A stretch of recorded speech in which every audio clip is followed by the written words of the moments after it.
BBC news আন্তর্জাতিক সংবাদে আপনাকে স্বাগতম। শুরুতেই সংবাদ শিরোনাম, এরপর বিস্তারিত। ইসরায়েলের সামরিক স্থাপনায় ইরানের ব্যাপক হামলা। ইরান যখনই চাইবে তখনই যুদ্ধ শেষ হবে, কর্মকর্তা। ট্রাম্পের ১৫ দফা প্রত্যাখ্যান করে যা চাইল ইরান, সেই অভয়ার মাকে নির্বাচনে প্রার্থী করল বিজেপি। আপনি যদি মুসলিমদের পাশে থাকতে চান তাহলে ভিডিওতে লাইক করে চ্যানেলটি অবশ্যই সাবস্ক্রাইব করে দিবেন এবং কমেন্টে জানিয়ে দিবেন আপনার মূল্যবান মতামত। ইসরায়েলের সামরিক স্থাপনায় ইরানের ব্যাপক হামলা। ইসলামী বিপ্লবী গার্ড বাহিনী আইআরজিসি নতুন এক দফায় ক্ষেপণাস্ত্র হামলার মাধ্যমে ইসরায়েলের সাফেদ শহরের উত্তরাঞ্চলে অবস্থিত সামরিক কমান্ডকে লক্ষ্যবস্তু করেছে।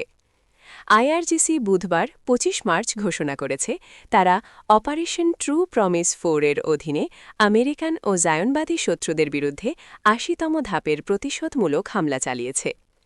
এক বিবৃতিতে জানানো হয়েছে, অধিকৃত ফিলিস্তিনি ভূখণ্ডের উত্তরাঞ্চলে অবস্থিত জায়নবাদী শাসনের কৌশলগত পয়েন্ট এবং সামরিক কেন্দ্রগুলো আইআরজিসির অ্যারোস্টিস ফোর্সের ভারী ও অবিরাম ক্ষেপণাস্ত্র বর্ষণে বিধ্বস্ত হয়েছে। ইরান যখনই চাইবে তখনই যুদ্ধ শেষ হবে, কর্মকর্তা। ইরানের রাষ্ট্রীয় টেলিভিশন এক ঊর্ধ্বতন কর্মকর্তার বারাত দিয়ে বুধবার ২৫ মার্চ জানিয়েছে যে যুদ্ধ বন্ধে যুক্তরাষ্ট্রের প্রস্তাবিত একটি যুদ্ধবিরতি পরিকল্পনা প্রত্যাখ্যান করেছে তেহরান। প্রেস টিভির প্রতিবেদন অনুযায়ী ওই কর্মকর্তা বলেন, বর্তমান চাপিয়ে দেওয়া যুদ্ধ বন্ধের লক্ষ্যে আমেরিকার দেওয়া একটি প্রস্তাবে নেতিবাচক সাড়া দিয়েছে ইরান। তিনি আরও যোগ করেন, এই যুদ্ধ তখনই শেষ হবে যখন ইরান তা শেষ করার সিদ্ধান্ত নেবে। মার্কিন প্রেসিডেন্ট ডোনাল্ড ট্রাম্প যখন এর সমাপ্তি কল্পনা করবেন তখন নয়। ট্রাম্পের ১৫ দফা প্রত্যাখ্যান করে যা চাইল ইরান।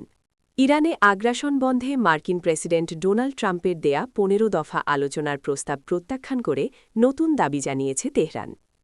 আজ বুধবার ২৫ মার্চ তারা বলেছে, বিশ্ব জ্বালানি করিডোর হরমুজ প্রণালীর ওপর পূর্ণ নিয়ন্ত্রণ, সব নিষেধাজ্ঞা প্রত্যাহার, আগ্রাসনের ক্ষতিপূরণ, লেবাননে হামলা বন্ধসহ বেশ কয়েকটি দাবি মেনে নিতে হবে, কোনো শর্ত ছাড়াই। প্রেসিডেন্ট ট্রাম্প দাবি করেছিলেন যে ইরান তার শান্তি পরিকল্পনার প্রধান বিষয়গুলোতে, যেমন পারমাণবিক অস্ত্রের উচ্চাকাঙ্ক্ষা ত্যাগ করা, সম্মত হয়েছে। তবে তেহরানের রাষ্ট্রীয় গণমাধ্যম অনুযায়ী তারা মধ্যস্থতাকারীদের জানিয়েছে যে ট্রাম্পের পরিকল্পনা তাদের কাছে গ্রহণযোগ্য নয়।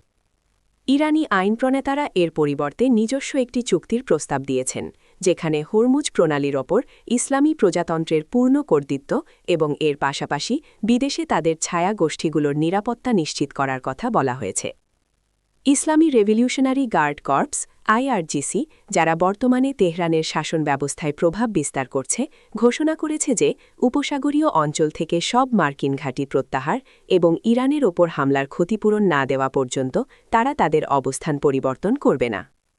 মার্কিন বাহিনীর পূর্ণ প্রত্যাবর্তনের পাশাপাশি ইরানের পক্ষ থেকে দাবি করা হয়েছে যে বিশ্বের ২০% তেল সরবরাহকারী গুরুত্বপূর্ণ জাহাজ চলাচল পথ হরমুজ প্রণালীর ওপর তাদের পূর্ণ নিয়ন্ত্রণ থাকতে হবে। এই পরিবর্তনের ফলে মিশর যেভাবে সুয়েজ খাল থেকে শুল্ক আদায় করে, ইরানও সেভাবে এই পথ দিয়ে যাতায়াতকারী জাহাজগুলো থেকে ফি সংগ্রহ করতে পারবে। সেই অভয়ার মাকে নির্বাচনে প্রার্থী করল বিজেপি।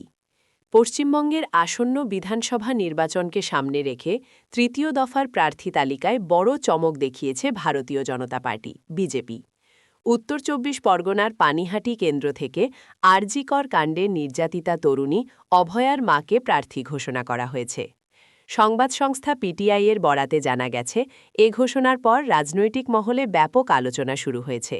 কারণ যে ঘটনা জেরে রাজ্য জুড়ে তীব্র ক্ষোভ ও প্রতিবাদ দেখা গিয়েছিল, সেই ঘটনার বিচার এখনও সম্পূর্ণ হয়নি। উল্লেখ্য, আরজিকর কাণ্ডে তরুণী অভয়ার ওপর নৃশংস নির্যাতন ও হত্যার অভিযোগ সামনে আসার পর পশ্চিমবঙ্গ জুড়ে বিক্ষোভ ছড়িয়ে পড়ে। পানিহাটি থেকে শুরু হয়ে কলকাতাসহ রাজ্যের বিভিন্ন এলাকায় প্রতিবাদ হয়। পরে বিষয়টি দেশ ছাড়িয়ে আন্তর্জাতিক অঙ্গনেও আলোড়ন তোলে। ঘটনার তদন্তভার কেন্দ্রীয় সংস্থার হাতে গেলেও তদন্তের গতি ও নিরপেক্ষতা নিয়ে প্রশ্ন ওঠে। বিষয়টি শেষ পর্যন্ত দেশের সর্বোচ্চ আদালত পর্যন্ত গড়ায় এবং দীর্ঘদিন ধরে বিচার প্রক্রিয়া চলমান রয়েছে। এই পরিস্থিতিতে অভয়ার মাকে প্রার্থী করায় নানা প্রশ্ন উঠেছে। কয়েকদিন আগে তিনি নিজেই পানিহাটি কেন্দ্র থেকে প্রার্থী হওয়ার আগ্রহ প্রকাশ করেন।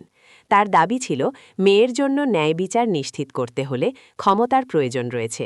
এরপর দলীয় নেতৃত্বের সঙ্গে যোগাযোগও করেন তিনি।